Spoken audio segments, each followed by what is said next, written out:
Luto na po yung ating dininding. Ayan na po guys yung ating isda. Yung nilinisan ko kanina. Isa lang ang ilalagay ko guys. Tapos bagoong po yung nailagay ko dito. Tapos sili. Ayan pala yung. Tapos ilalagay na po natin tong sibuyas guys. Tapos pakuluin po natin konti. Ayan na po kumulo guys. Tapos ilagay na po natin itong ayan, yung kinuha natin kaninang umaga sa doon sa labasan. Na ano po ba to? Ilagay na po natin yung saluyot.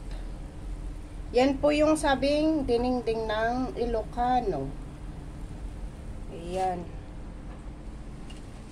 Tapos may kaunting naihalo po ako na yung dahon ng ampalaya guys. Hindi ko na makita. Kunti lang po yun. Hindi po kasi marami kaya hindi gaanong kita yun saan. Ito oh. Ayan.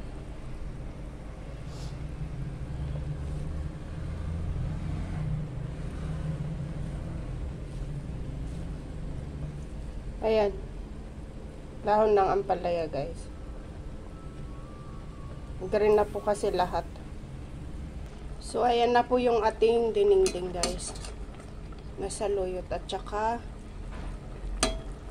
dahon ng ampalaya. Tapos, ayan o yung pinirito natin na tilapia. Yung isang ulo lang po ang nailagay ko guys.